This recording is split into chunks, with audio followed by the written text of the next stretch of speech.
Hey YouTube, welcome back. Right, well, this is a bit of a rant, okay? I have seen so many posts on Twitter and Instagram saying things like, it takes two to tango, okay? Or it takes two to fight. He had marks on his face, so it doesn't matter what was going on. She's equally to blame for what was going on allegedly around that time, talking about Brian Laundrie and Gabby Petito, okay? And I just want to touch a bit on reactive abuse.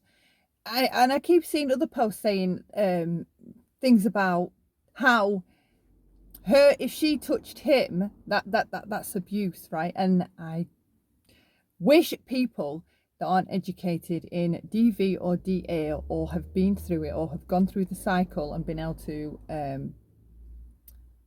put it all together and understand what went on, the cycle, the manipulation, the games, and any responsibility we may play in that.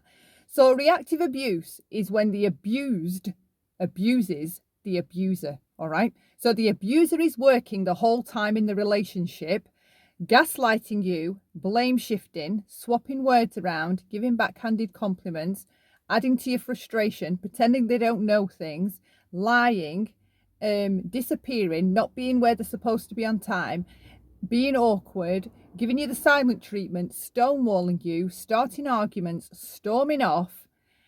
And in the middle of all that, they're telling you that they love you.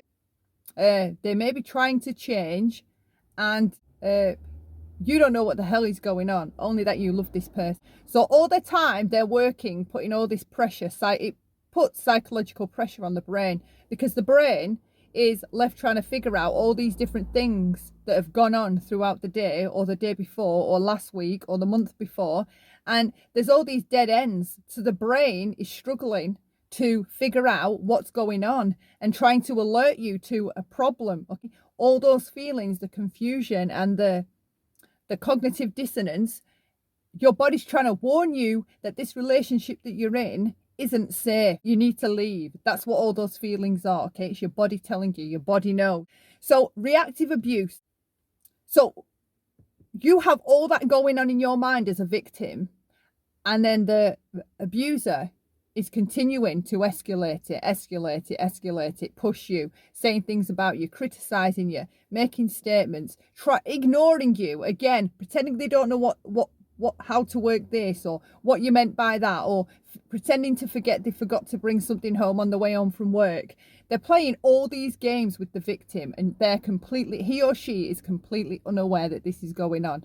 They are just continuously trying to jump through hoops to please this partner. All right, they're trying to please the partner, and at some point things escalate, and then the abused lashes out because of all this pressure that's being put on the brain, all this emotional pain, because they're constantly working on causing emotional pain or emotional confusion or affecting you in some way emotionally. And all the time you're just trying to be nice, right? Trying to be nice, taking it, thinking, they might be having a bad couple of days, they're not all right, maybe there's something going on. I think they want to leave me. I don't know what's like. There's all kinds of things playing in the mind of the victim. And then eventually the victim is pushed to lash out. Brain can't take the pressure anymore. The frustration builds up and hits such a crescendo. The victim just bursts, okay? And I'm going to read what it says, a better explanation off Google, okay? Reactive abuse occurs when the victim reacts to the abuse they are experiencing. The victim may scream, toss out insults, or even lash out physically at the abuser. The abuser then retaliates by telling the victim that they are in fact the abuser. So from the things that we have heard about Gabby and Brian, doesn't necessarily speak to her being the abuser at all. We know the way she behaved on the scene.